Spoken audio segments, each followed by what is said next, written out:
Why did trumpets destroy walls? Think about that carefully. Not weapons. Not force. Not a strategy as people would expect. Trumpets. Sound. And somehow, walls fell. At first, it doesn't make sense. Because when people think of victory, they think of strength, power, control. But this story challenges all of that. In the book of Joshua, there was a city, Jericho. Strong walls, massive structure, built for defense.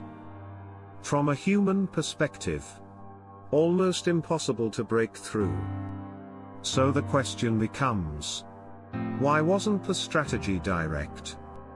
Why not attack? Why not force the walls down? Why something so unexpected? Because this wasn't just a physical battle. It was a lesson. The instructions were unusual. Walk around the city. Not once, but repeatedly. Day after day. In silence. Now pause for a moment. Why silence? Because silence creates tension. It removes distraction. It forces focus. Imagine walking, day after day, around something that looks impossible to overcome. No visible progress. No immediate result. Just repetition. That alone requires discipline. But then, on the final day, something changes. Trumpets sound. Voices rise. And the walls fall.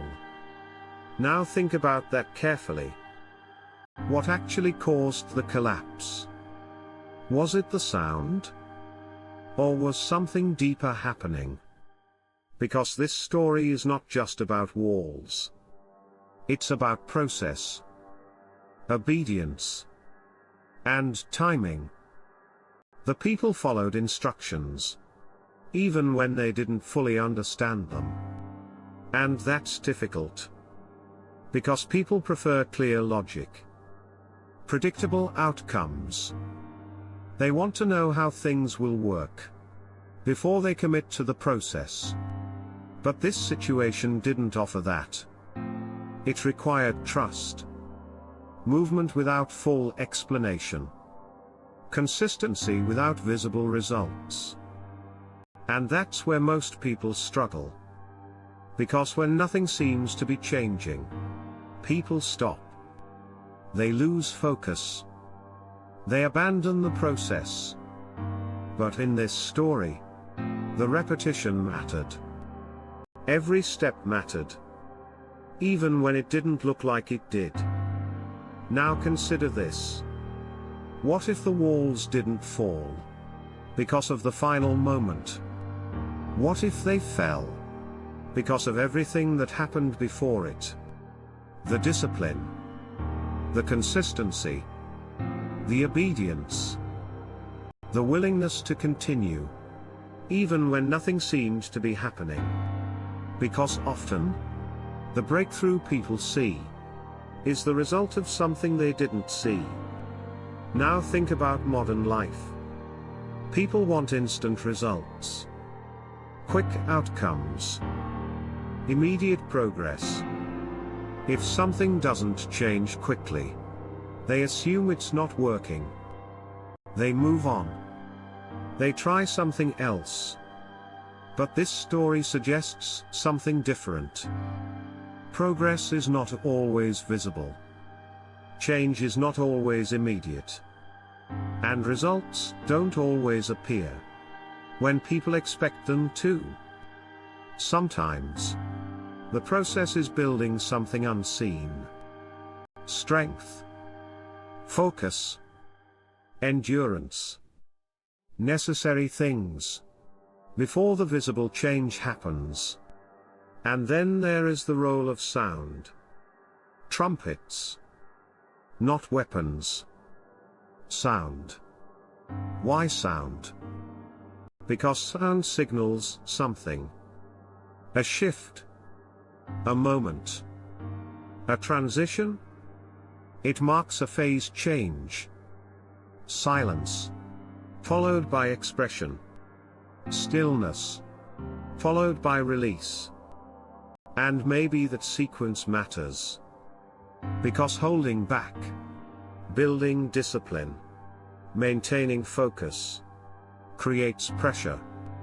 And eventually, that pressure releases.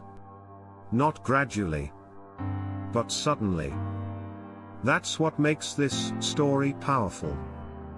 The change didn't look gradual. It looked immediate. But it wasn't. It was the result of a process. A process that most people would have abandoned early. Because it didn't make sense. Because it didn't show results immediately. Because it required patience. And that brings us back to the beginning. Why trumpets? Why something that seems so simple? Because the method was never the point. The message was that not every solution looks logical. That not every breakthrough comes through force. That sometimes the path to change requires trust in a process that doesn't fully make sense at first. And maybe that's why this story still matters today. Because people still face walls, obstacles, limitations, situations that feel impossible to overcome. And the instinct is always the same. Push harder. Force the outcome. Find a direct solution. But sometimes the answer is not force. Sometimes it's consistency. Sometimes it's patience. Sometimes it's continuing, even when nothing seems to be changing. So the real question is not, why did trumpets destroy walls? The real question is, what process are you ready to abandon? Because it doesn't look like it's working yet. And what might happen if you stayed consistent long enough to see the result? If this made you think differently, subscribe to Grace Unseen for more hidden biblical truths and deeper meanings behind the stories most people overlook.